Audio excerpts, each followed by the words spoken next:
অতীত থেকে শিক্ষা লোকসভা ভোটের আগে যোগদান মেলা নিয়ে সাবধানী বঙ্গ বিজেপি, কিন্তু তাতেও দলের অন্দরে দ্বন্দ্বের সুর।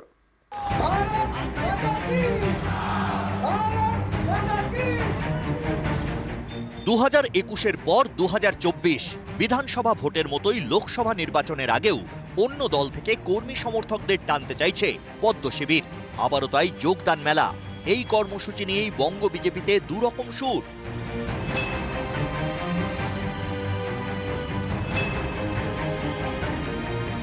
সাধারণ কর্মীদের আমরা অবশ্যই নেবো, হ্যাঁ দেখে নেবো তার ব্যাকগ্রাউন্ডটা কি আছে। ঝান্ডা তো সরিয়ে রাখতে হবে, প্রতীকটা পদ্ম ফুল। তো ছাকনির জালের নেটটা কতটা চওড়া হবে, ছোট হবে।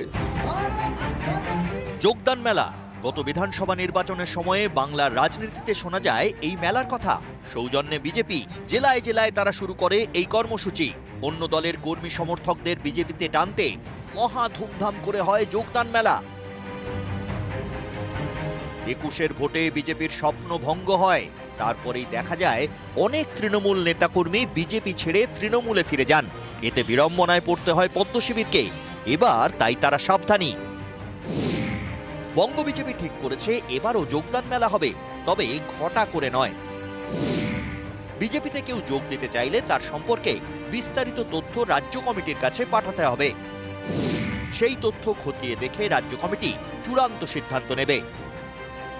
কিন্তু বাছাই কতটা শক্ত হাতে হবে, কিরকম ছাকনি ব্যবহার হবে, এসব নিয়ে এখন বঙ্গ বিজেপির অন্দরে দ্বন্দ্বের সুর।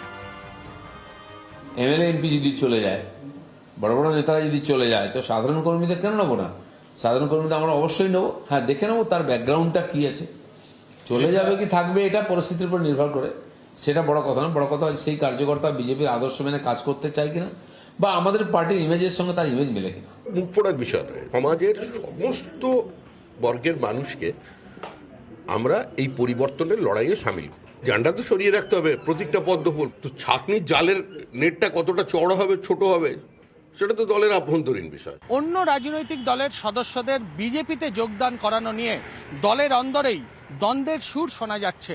তবে আগামী লোকসভা নির্বাচনে বিভিন্ন রাজনৈতিক দলের সদস্যদের ওপর ভরসা রেখে কতটা রাজনৈতিকভাবে লাভবান হয় বঙ্গ পদ্ম শিবির, তার উত্তর দেবে সময়।